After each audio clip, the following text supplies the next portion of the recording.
নমস্কার শ্রোতা বন্ধুরা, আমি অমিতাভ। নানান স্বাদের গল্প ও কবিতা চ্যানেলে আপনাদেরকে স্বাগত জানাই। আজকে আমি যে গল্পটি আপনাদেরকে শোনাবো সেটি প্রখ্যাত সাহিত্যিক বুদ্ধদেব গুহর একটি ছোট গল্প, দিন শেষে। বুদ্ধদেব গুহর লেখা এই গল্পটি এক গভীর আবেশময় নাম, যেখানে প্রেম কেবল রোম্যান্টিক অনুভূতি নয়, বরং মানুষের অন্তর্গত দ্বন্দ্ব, নিঃসঙ্গতা আর আত্ম অনুসন্ধানের প্রতিচ্ছবি। এই ছোট গল্পে লেখকের সহজাত অরণ্য প্রেম ও প্রকৃতির নিবিড় উপস্থিতি মানুষের মনের গোপন স্তরের সঙ্গে মিশে যায় নিঃশব্দে। সম্পর্কের টানাপোড়েন, না বলা কথার ভার, আর দিন শেষে ফিরে আসা এক রাস প্রশ্ন, সব মিলিয়ে দিন শেষে এক মনস্তাত্ত্বিক যাত্রা, যেখানে পাঠক নিজের অনুভূতির সঙ্গেই মুখোমুখি হন। শহর ও প্রকৃতি, ভালোবাসা ও একাকিত্ব, কামনা ও সংযম, এই সব বিপরীত স্রোতের ভেতর দিয়ে বুদ্ধদেব গুহ নির্মাণ করেছেন এক সংবেদনশীল ও স্মরণীয় প্রেম কথা, যা পড়ে শেষ হলেও মনে থেকে যায় অনেকক্ষণ। আসুন আজকে গল্পটি শুনে নিই। দিন শেষে। নাড়ুবাবু ইন্ডিয়ান রেভিনিউ সার্ভিসে ছিলেন। একসময় দিল্লি সেন্ট্রাল সেক্রেটারিয়েটেও পোস্টেড ছিলেন, নর্থ ব্লকে, অল ইন্ডিয়া সার্ভিস। চাকরিতে ঢোকার পর থেকে সারা ভারতবর্ষেই ঘুরতে হয়েছে। রিটায়ারমেন্টের আর বছর তিনেক বাকি আছে। তাই রিটায়ারমেন্টের আগে আবার মধ্যপ্রদেশেই ফিরে এসেছেন। এখানকারই লোক তিনি। কেন্দ্রীয় সরকারের চাকরি যারা করেন তাদের মধ্যে বেশিরভাগ মানুষই অবসর নেবার আগে নিজ নিজ রাজ্যেই ফিরে আসেন, যাতে সব কিছু গুছিয়ে নিয়ে বসতে পারেন সারা জীবনের মতো। নাড়ুবাবুর কিন্তু কর্ণাটিক জায়গাটিও খুব পছন্দ হয়েছিল, বিশেষ করে ব্যাঙ্গালোর। মাইসোরও রিটায়ার করে থাকার পক্ষে চমৎকার জায়গা। সস্তাতে একটা বাড়িও পেয়েছিলেন ব্যাঙ্গালোর থেকে হুইটফিল্ডে যাওয়ার পথে। থাকুন আর নাই থাকুন, তখন কিনে রাখলে আজকে সেই বাড়ি বিক্রি করেই বড়লোক হয়ে যেতে পারতেন। ব্যাঙ্গালোরে থেকে হয়তো যেতেনও, যদি না তার স্ত্রী মিনতিকে আর্থ্রাইটিস কাবু করে ফেলত। ব্যাঙ্গালোরে সব ভালো, কিন্তু যাদের বাতটাত বা আর্থ্রাইটিস আছে তাদের পক্ষে জায়গাটি মোটেই সুবিধের নয়। বেশি দিন থাকলে যাদের নেই তাদেরও হতে পারে। অনেক দেখে দেখে, ভেবে টেবে, নিজ রাজ্যে, নিজের ছেলেবেলায় এবং প্রথম যৌবনে যেখানে কেটেছে সেই জব্বলপুরেই ফিরে এলেন। মধ্যপ্রদেশের রাজধানী ভোপালে ছিলেন গত বছর, সেখান থেকেই এসেছেন জব্বলপুরে। ভাগ্যিস সিভিল লাইন্সে পাঁচপেড়িতে তাদের বাবা এবং বড়দার তৈরি বাড়িটি ছিল। বড়দার নেই, ব্যাচেলার ছিলেন তিনি। মেজদা হাড়ু কলকাতায় গিয়ে সেটেল করেছেন। বৌদি বালিগঞ্জের মেয়ে। কলকাতার বালিগঞ্জের তুলনায় জব্বলপুরে যে থাকার মতো একটা জায়গাই নয়, এই কথা সম্বন্ধে বৌদি এবং মেজদার কোনো দ্বিমত ছিল না। কলকাতায় বাঙালিদের যে কি মধু আছে তা তারাই জানেন।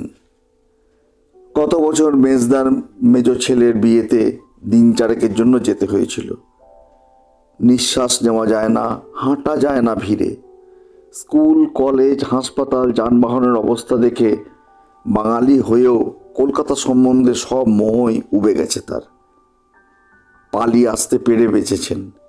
লোডশেডিং, ম্যালেরিয়া, পাড়ায় পাড়ায় গুন্ডা মস্তানদের অত্যাচার, এসব দেখে বাঙালি হিসেবে বড়ই লজ্জিত হয়েই ফিরে এসেছেন তিনি। জব্বলপুরের সিভিল লাইন্স বেশ অভিজাত পাড়া, নিরিবিলি, ছিমছাম।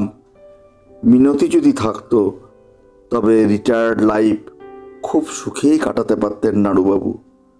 মিনতিরও পছন্দ ছিল খুব জব্বলপুর জায়গাটা, কিন্তু মানুষ যা ভাবে তার কমই সত্যি করে তোলা যায় এক জীবনে। মিনু হঠাৎই চলে গেছে যখন দিল্লিতে থাকতেন ওরা। গলায় ক্যান্সার হয়েছিল, অনেক দেরিতে ধরা পড়েছিল, কিছুই করা গেল না। জর্দার নেশা ছিল খুব, ঘন ঘন পান খেত জর্দা দিয়ে। সময় সব কিছু ভুলিয়ে দেয়। সময় বড় বেইমান, অকৃতজ্ঞ। আজকাল দিনান্তে মিনুকে মনে করার সময় একবারও হয় না। শুধু শুতে যান যখন, তখন তার খাটের ঠিক সামনের দেওয়ালে রাখা ছবিটির দিকে চোখ পড়লে অনেক কথা মনে পড়ে। তবু রোজই কি আর পড়ে চোখও বেইমান বড়। পাঁচপেড়িতে তাদের বাড়ির পাশের বাড়িই ছিল রায় সাহেবদের। রায় সাহেবের বড় ছেলে নির্মলদা ছিলেন মেজদার ক্লাস ফ্রেন্ড। মস্ত বাংলো টাইপের বাড়ি, সামনে ছোট্ট লন আর পিছনে বাগান। তখন বাগান ছিল মানে নাড়ুবাবুর ছেলেবেলায়। গাছগুলো সব এখন এত বড় হয়ে গেছে যে দূর থেকে জঙ্গল বলে মনে হয়। রায় সাহেবের বড় ছেলে নির্মলদার স্ত্রীর ছোট বোন নিরুপমা তখন 3rd ইয়ারে পড়েন নাড়ুবাবু। নিরুপমা সবে স্কুল ফাইনাল পরীক্ষা দিয়ে দিদি জামাইবাবুর কাছে বেড়াতে এসেছে। দুটি বাড়ির পিছনেই মস্ত বাগান, এখন আরও ঘন হয়েছে। গাছগুলো সব মহিরুহু হয়ে উঠেছে। বাগানে তখন পেয়ারাই ছিল বেশি, এখন দেখছেন আম। অন্য হরজাই গাছও অনেক ছিল। সারা দুপুর টিয়া, ঘুঘু আর বুলবুলিদের ডাকের মধ্যে একজোড়া বুলবুলির মতো ঘুরে বেড়াতেন নাড়ুবাবু আর নিরু সেই বাগানে। কত কী নিয়ে আলোচনা করতেন, গান, সাহিত্য, ছবি। মাত্র 1.5 বছর ছিল নিরু। 150 বছরই যেন মনে হতো ও কলকাতায় ফিরে যাওয়ার পর। ভালোবাসা কাকে বলে জানতেন না তখন, দুজনের কেউই নন। যদিও ভালো লাগা কাকে বলে তা জানতেন। নিরু চলে যাওয়ার পর অনেক দিন পর্যন্ত চিঠি লেখালেখিও ছিল দুজনের মধ্যে। নাড়ুবাবুর মনে হয় তখনকার দিনে ছেলেমেয়েরা এত পাকা ছিল না। চিঠির মধ্যে গান বাজনা, প্রকৃতি, সাহিত্য, পারিবারিক খবরাখবর এসবই থাকতো শুধু। প্রেম মানে যে প্রেমের কথা নয়, ভালোবাসার গদগদে ডায়লগ নয়। প্রেম মানে যে গভীরতর নিরুচ্চার কিছু রুচির মিল, পছন্দর মিল এবং অপছন্দর মিল। প্রেম মানে দুজনের পরিবারকে, সকলকে ভালো লাগা। এসবই বুঝতেন তারা। দিনকাল অন্যরকম ছিল। নিরুর বিয়ের চিঠির সঙ্গে আরও একটি চিঠি পাঠিয়েছিল সে নাড়ুবাবুকে। লিখেছিল, আর চিঠি লিখবেন না কিন্তু নাড়ুদা আমাকে। আমার এখন বিয়ে হয়ে যাচ্ছে। আমার স্বামীর ঔদার্য সম্বন্ধে আমার কোনো স্পষ্ট বা অস্পষ্ট ধারণাও নেই। যদি তিনি উদার হনও তবুও চিঠি আমাদের কারোরই আর না লেখাই ভালো। যদি কোনো কারণে আমাদের এই সুন্দর সম্পর্কটা নষ্ট হয়ে যায় তাহলে আমি বড়ই দুঃখ পাব। আশা করি আমাকে আপনি ভুল বুঝবেন না। চিঠি আপনাকে আমি লিখব না বটে, তবে আপনার সব খবরই নেব দিদি জামাইবাবুর কাছ থেকে। প্রতি চিঠিতেই আপনার কথা লিখব। আপনিও লিখবেন দাদার কাছে, কলকাতায় আমাদের বাড়িতে। দাদা বৌদির কাছ থেকেই আমার সব খবর পাবেন। অন্যকে চিঠি লেখার ভেতর দিয়ে আমাদের যোগাযোগ অটুট থাকবে। যদি আমার স্বামী সত্যি উদার ও প্রকৃতার্থে শিক্ষিত হন, তবে আপনাকে আমিই লিখব। কে বলতে পারে, আজ থেকে অনেক অনেক বছর পরে আমাদের হঠাৎ আবার দেখা হয়ে যাবে না কোথাও? খুব মজা হবে কিন্তু তাহলে, তাই না? মজা হলো কিনা জানেন না নাড়ুবাবু, মজা হয়তো হলো না, কিন্তু কিছু একটা হলো এত বছর পর। নীরুর স্বামী মারা গেছেন 2 বছর হলো। সেক্রেটারি ছিলেন দিল্লি সাউথ ব্লকে। ছেলেও আইএস হয়েছে, এখন ওড়িশাতে পোস্টেড। বিয়েও করেছে একটি আইএস মেয়েকে। দুজনের আলাপ হয় মসুরিতে ট্রেনিংয়ের সময়। মেয়ে শিলা নেমে পড়ে, সেও নীরুর সঙ্গেই এসেছে। নিঃসন্তান দিদি জামাইবাবুর কাছে থাকতে এসেছে ওরা তাদেরই আমন্ত্রণে। জবলপুরে পৌঁছেই পরের দিন সকালে হাঁটতে বেরিয়েছিলেন নাড়ুবাবু। রোজকার অভ্যাস মতো টেনিস খেলতেন। ইস্কিমিয়া ও অ্যানাজাইনার জন্য ডাক্তার বারণ আছে এখন। শুধুই হাঁটেন শর্টস পরে, হাতে লাঠি নিয়ে। 5 পেরির রাস্তায় এখনো অনেক বড় বড় গাছ। উঁচু একটা ওয়্যারলেসের টাওয়ার হয়েছে কাছেই। তাদের ছেলেবেলায় এই সিভিল লাইন্স একেবারেই অন্যরকম ছিল। পুজোর পরের ভোরের কুয়াশাতে কেমন আবছা আবছা লাগে সকালবেলাটাকে। ওর উল্টো দিক থেকে একটি অল্প বয়সী মেয়ে হেঁটে আসছিল।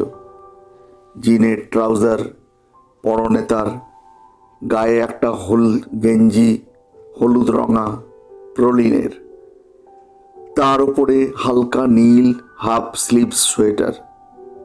আজকালকার ছেলে মেয়েতে তফাৎ নেই বিশেষ পোশাকে আশাকে, ভাবছিলেন নাড়ুবাবু।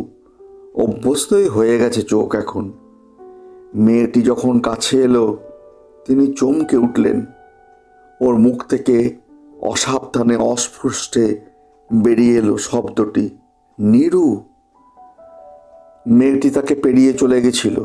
হঠাৎই দাঁড়িয়ে পড়ল, ভুরু তুলে সামান্য বিরক্তির সঙ্গে নাড়ুবাবুকে ইংরাজিতে বলল, আপনি কি আমাকে কিছু বললেন? নাড়ুবাবু উত্তর না দিয়ে এক দৃষ্টিতে চেয়ে রইলেন। একেবারেই নেরু, আজ থেকে 30 বছর আগের নেরু। সেই কপাল, চুল বাঁধার ঢং, সেই চোখের উজ্জ্বলতা হুবহু তেমনই। ঠোঁটে আর চিবুকে ঠিক সেই রকমই গর্ব গর্ব ভাব।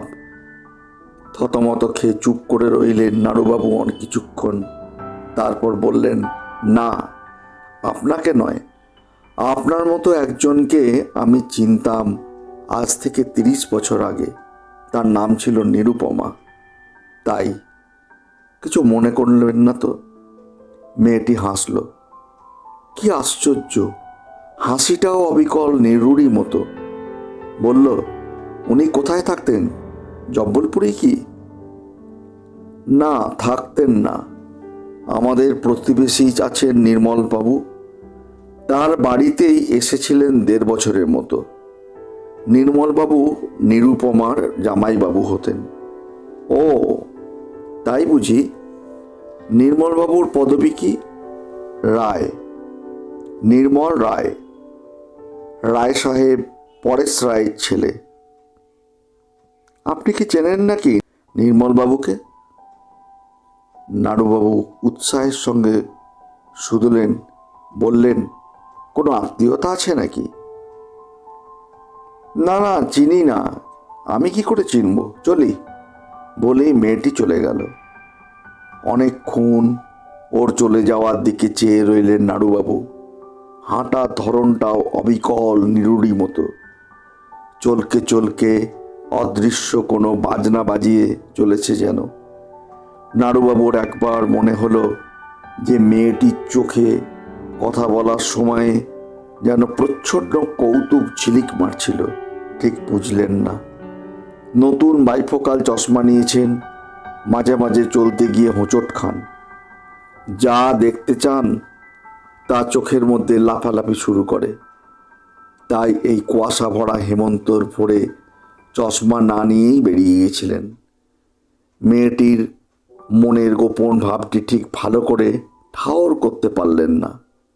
কেন যেন ওর মনে হতে লাগলো এই মেয়েটি নিশ্চয়ই নীরুরই মেয়ে।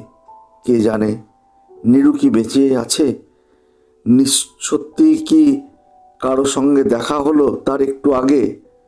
পিছনে চেয়ে দেখলেন, না, ঝুপড়ি ঝুপড়ি বড় বড় গাছপালার তলায় কুয়াশার চাপ। মেয়েটিকে তার স্মৃতিকে খেয়ে ফেলেছে কুয়াশা। শিলা জগিং করে বাড়ি ফিরেই ডাকলো, মা। নিরুপমা বাড়ির ভেতরে উঠোনের দাওয়ায় বসে জলখাবারের জন্য কুটনো করছিলেন।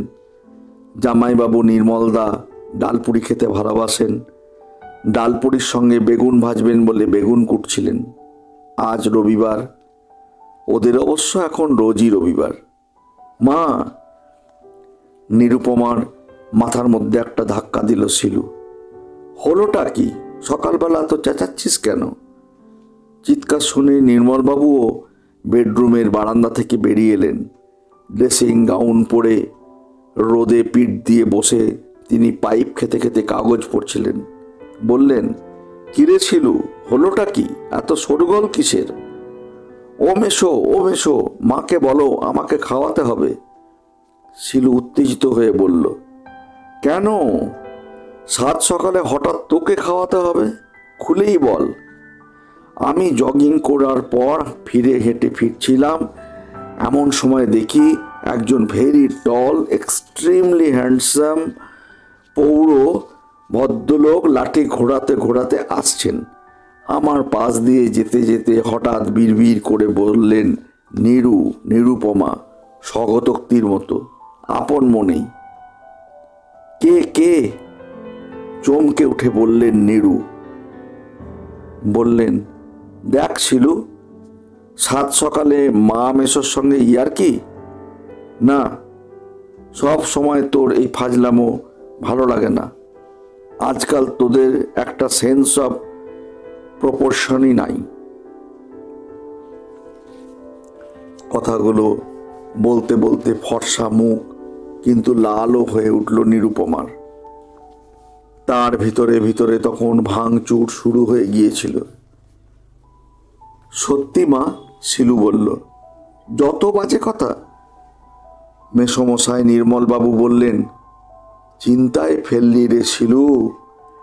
5 পেটি রাস্তাতে কে তোকে দেখে নীরু বলে ভুল করবে?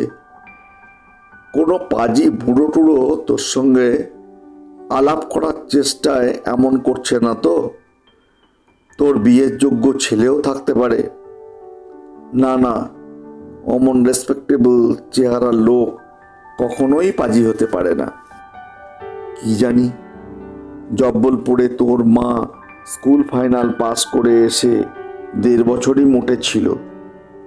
তারপর শালির দিকে ফিরে বললেন, তুমি কি কিছু অনুমান করতে পারছো নীরু? আমি কি করে? ডাহা মিথ্যা কথা বললেন নিরুপমা। বাথরুম থেকে মাসি বেরোতেই শিলু বলল, ও মাসি, শিগগির এসো, মিষ্টি মুখ করতে হবে। কিসের মিষ্টি? আমাকে দেখে এক এক্সট্রিমলি হ্যান্ডসাম টল এল্ডারলি ভদ্রলোক নিরু করে রাস্তায় প্রায় অজ্ঞান হয়েই পড়ে যাচ্ছিলেন। বললেন নীরুকে তিনি চিনতেন, যিনি নির্মলবাবুর শালি, 30 বছর, নির্মল রায়েরই শালি, রায় সাহেব পরেশ রায়েরই ছেলে নির্মল রায়। তাহলে ও তাই বল, নাড়ু হবে নিশ্চয়ই। কালই বিকেলে তো এসেছে ওরা, শুনলাম। রিটায়ার করছে শীঘ্রই, এখানেই সেটেল করবে। পার্মানেন্টলি? চোখ বড় বড় করে শুধালো শিলু। হ্যাঁ, না তো কি, নিজেদের বাড়ি আছে, এখানেই মানুষ হয়েছে, আসবে না? হারুবাবু তো কলকাতার বালিগঞ্জি মেয়ে বিয়ে করে কলকাতাতেই গিয়ে থিতু হলেন জব্বলপুর ছেড়ে। তা করুন, বেশ করুন, সেটেল করুন, থাকুন, আসবেন। কিন্তু এ কি, আমার একমাত্র মাকে নিয়ে এমন? না, বাবাকে প্ল্যানচেটে ডাকতে হবে আমায়। শিলু বলল, মুখে কৃত্রিম গম্ভীরতা এনে। বাবাকে সব রিপোর্ট করতে হবে। ঠিক সেই সময়ই গিদাইয়া, বাড়ির বেয়ারা, ভিতরের উঠানে এসে মেসোকে বলল, এক সাহেব আয়া। कौन साहेब, इतना सुबह सुबह? नाम नहीं पूछा। पूछा तो साहब, उन्होंने कहा बगल वाला कोठी से आया हुआ, नाम नहीं बोला। মেসমশাই নির্মল বাবু চকিতে একবার শিলুর দিকে তাকালেন, বললেন, শিলুমা, দেখ তো গিয়ে কে এসেছেন। বসা ড্রয়িং রুমে, পূবের জানলাগুলো খুলে দে, আলো আসুক ঘরে। শিলু চলে যেতেই নীরুর দিদি নির্মলবাবুর স্ত্রী বললেন, বগলওয়ালা কোঠি থেকে? তারপর বললেন, নিশ্চয়ই নাড়ু। নির্মলবাবু বললেন, আমার টোব্যাকোর টিনটা এনে দাও তো পারু। নীরুর দিদি ঘর থেকে যেতেই জামাইবাবু শালিকে বললেন, ডালপুরি বেশি করেই করো, হাঁটলে খিদে পায় মানুষের। বলেই গুনগুন করে গেয়ে উঠলেন, মোরা ভোরের বেলা ফুল তুলেছি, দুলেছি দোলায়, বাজিয়ে বাঁশি গান গেয়েছি বকুলের তলায়। হায় মাঝে হলো ছাড়াছাড়ি, গেলেম কে কোথায়, আবার দেখা যদি হলো সখা, প্রাণের মাঝে আয়। নির্মলদা! রোদ ভরা বারান্দা থেকে মুখ নিচু করে প্রতিবাদ করলেন নীরু। তারপর কুটনো কাটা ছেড়ে উঠে দাঁড়ালেন, বললেন, আমি বাথরুমে যাচ্ছি, তাড়াতাড়ি আজ চান করব, আজ ওর মৃত্যুদিন।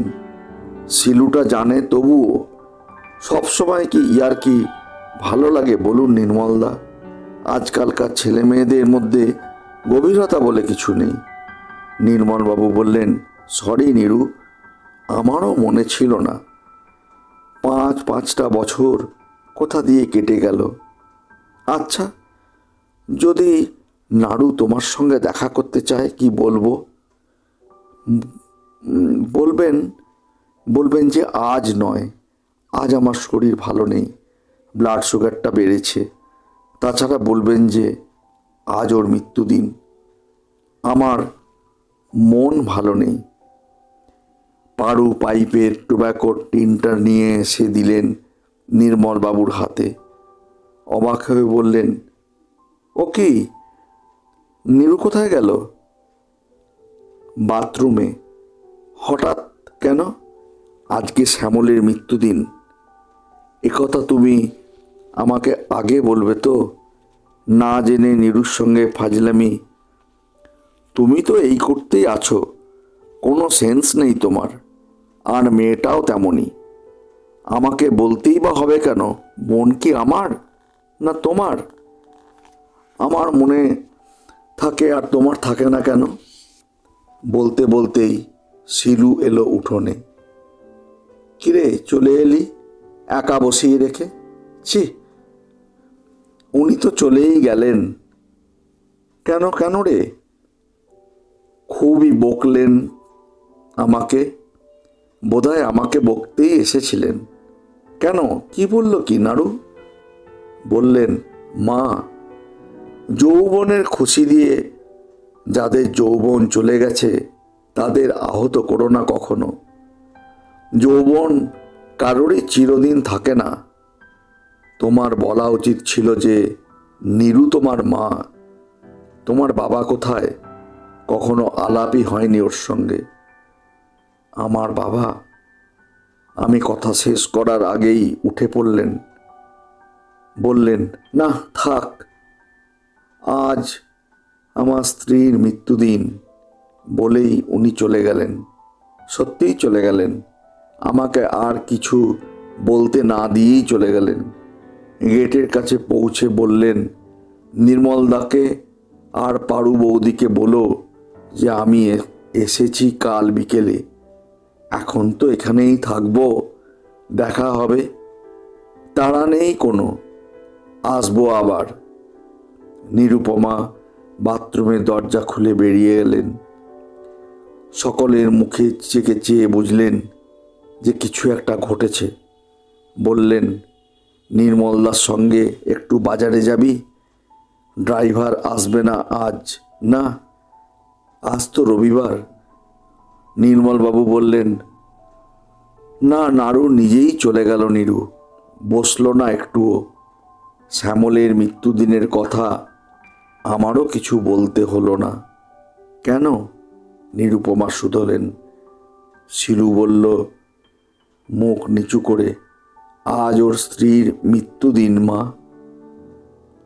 ও তাই বুঝি? মুখ নামিয়ে নিলেন নেরু। শ্রোতা বন্ধুরা, বুদ্ধদেব গুহর এই সুন্দর গল্পটি আপনাদের কেমন লাগলো অবশ্যই কমেন্ট বক্সে কমেন্ট করে জানাবেন, এবং ভালো লাগলে সকলের সঙ্গে শেয়ার করবেন। চ্যানেলটি যদি ভালো লাগে তাহলে অতি অবশ্যই সাবস্ক্রাইব করে রাখবেন আগামী দিনে নতুন নতুন গল্প পাওয়ার জন্য। আজকের মতো এখানেই শেষ করি। ভালো থাকবেন সবাই।